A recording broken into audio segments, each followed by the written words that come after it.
Right, with Mark the Kock, he's got a very, very big card on Saturday. Michael, let's start with race one, Whispering Death. Yeah, nice type, an impressive win last time. I felt he was a little unlucky first time out as well.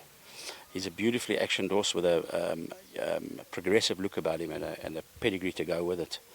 Um, I think I'm being quite hard at 3 runs on top of each other quite quickly.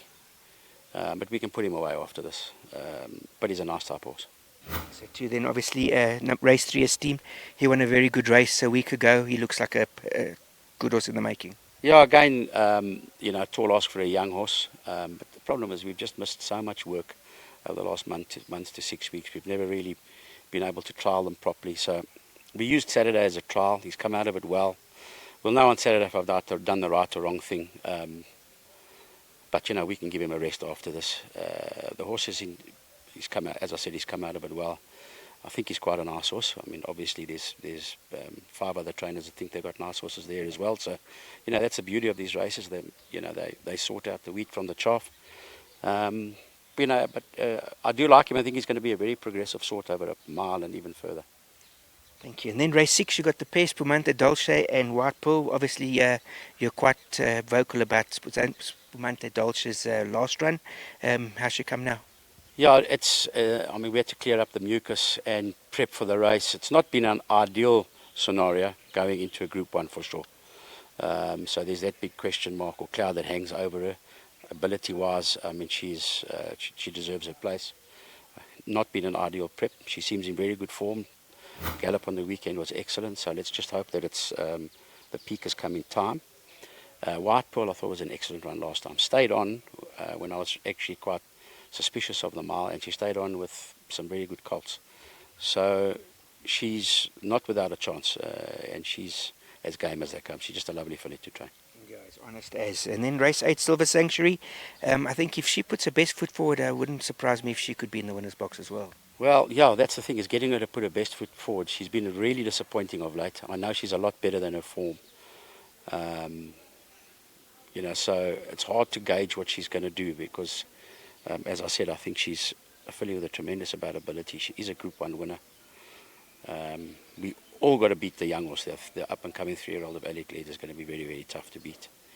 But she doesn't inspire confidence at the moment, which is unfortunate.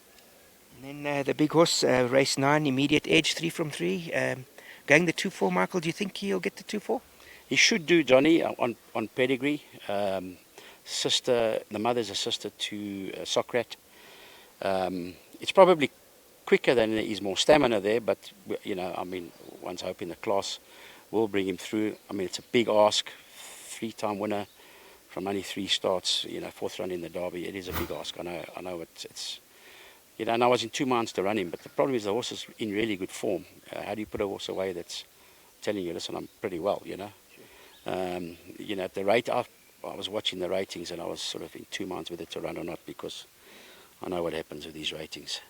But I see there's a few a lot lower than me that are teeing it up. So on the back of that, anyway. So he probably runs to 100 last time. Lucky's also 3 kilos better off. It's going to be tough to beat, I thought. And the two of them put 8 links on the field. So that was a hell of a run from both of them. I reckon he's the horse to beat. Parisian Walkway's the highest rated horse, but we all know that those ratings off the Guineas, given the graduation plate last week, those ratings were thrown out of the window. I think in that race they used Bacchus as the line horse. It was about a 2.5 slower than most the last 400, and next time out ran Bush. So it clearly got that very wrong. So that rating has to be suspect. Olivia's Way, her rating I reckon is genuine, and she's probably the benchmark there. Nice filly, we're giving her 2.5 kilos. So it's quite a competitive race, but I think. For me, on paper, I reckon Lucky's is the horse to beat. Sean Terry's horse he's always running on. He's run some very good races, actually, his last couple of, and he's probably also fairly genuine rating where he's at. So, there's 4 or 5 horses one's got to include there. And then race 11, you got Give Me Another Chance. I thought it was a very good run last time because I think he just needed it. Yeah, look, it was his second run back from throat surgery. This is his third. He's at a peak. He's pretty well. I think he must have a chance there, for sure. And then race 12, Michael Marauding Horde.